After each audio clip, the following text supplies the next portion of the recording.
Hola chicos, de antemano muy buen día a todos. Espero que todos y cada uno de ustedes esté muy juicioso, muy juiciosa, eh, obedeciendo órdenes estrictas en casa con respecto a la situación de la cuarentena. Recordemos que de cierta forma esto va a permitir que todo este contexto que está pasando de la propagación del virus pues sea neutralizada, que no llegue a nuestros hogares, pero tampoco hay que desconocer la situación de que hay personas que están sufriendo diversas necesidades por este tipo de aislamiento preventivo. Los invito a que ustedes sean conscientes de la situación política, económica y de la misma situación social que estamos viviendo. Eh, Hay que ser muy responsables, no solo con el manejo de la cuarentena, sino con el manejo de la información, ya que en este contexto, en esta situación, están circulando bastantes noticias que pueden llegar a ser falsas, pueden generar situaciones de pánico y los invito a que ustedes sepan diferenciar, como ya lo hemos tenido o hemos tenido la oportunidad en clase de hacerlo, que diferencien qué noticias son correctas y qué noticias no lo son para también protegernos a nosotros mismos y a nuestra familia.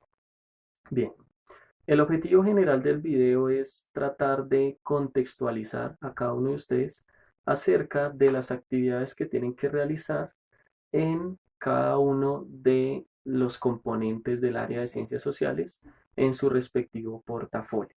¿Listo? En una primera instancia tenemos el área de historia.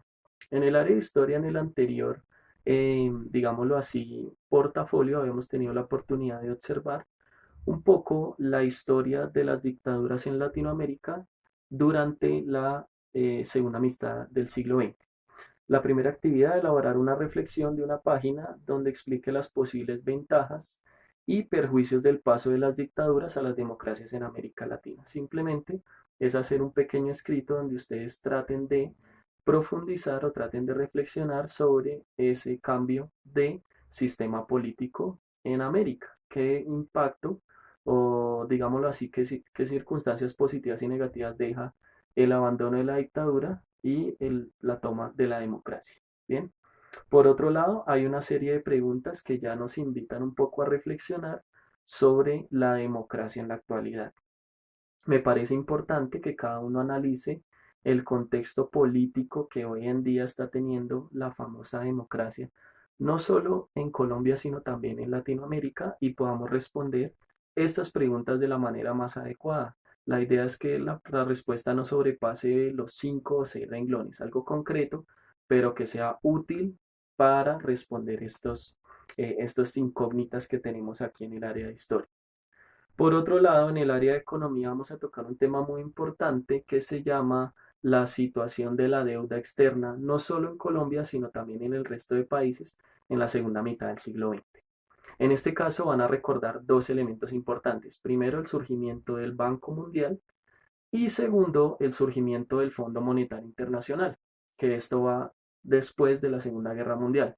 Esto va a ser importante para entender la situación de la deuda externa de los países y también tiene mucha relación con el tema anteriormente tocado que tiene que ver con el paso de las dictaduras a las democracias. Entonces, uno de esos puntos es investigar el paso de el endeudamiento externo que no solo tuvieron los países latinoamericanos, sino también Colombia en la segunda mitad del siglo XX y revisar cómo sucede este fenómeno específicamente en nuestro país. Yo en la descripción del video voy a dejar algunos enlaces que van a ser importantes para que ustedes analicen cada una de las situaciones y sea una información útil y de ayuda para que ustedes indaguen y saquen la información que más les sirve. Recuerden que siempre deben triangular la información, la fuente del docente, las fuentes externas, ¿sí? La opinión propia, etcétera, etcétera. Mientras más fuentes consigamos sobre un tema y logremos comparar, muchísimo mejor. ¿Listo? Y luego aparece una pequeña afirmación donde debemos responder unas pequeñas preguntas igual manera. Así como fue en historia, en economía va a ser de la misma forma. 5 o 6 renglones, algo muy corto, muy concreto y muy sencillo.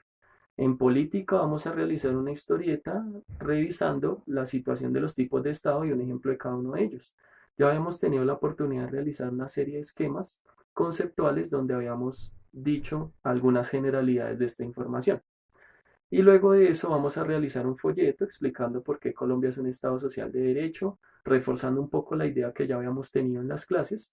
Espero que ustedes hayan tomado apuntes de toda esta situación, va a ser muy importante. Y además, por favor, revisar la Constitución que va a permitir validar su trabajo.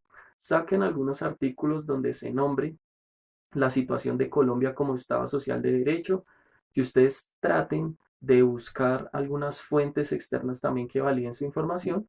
Y en la parte de abajo también les voy a dejar una página que me parece importante para que ustedes logren concretar sus ideas. ¿Listo? Ya para finalizar, voy a tocar un poco la situación del tema de ética y cátedra de la paz.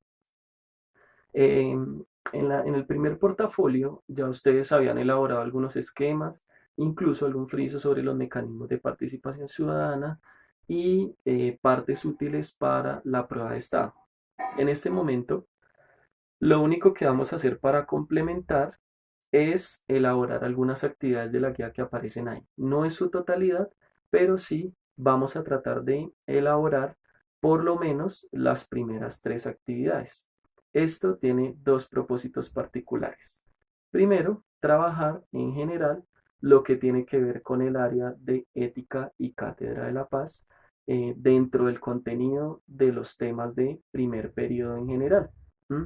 Como segundo objetivo, vamos a tratar de ver algo fundamental y es obedecer también las directrices dadas directamente por coordinación con respecto al cumplimiento del diligenciamiento de las guías de estudio. ¿Listo?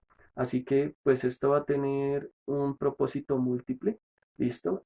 Ustedes saben que cualquier inquietud me la pueden comunicar a través del correo electrónico y estaré en contacto permanente con ustedes para resolver todas y cada una de sus dudas.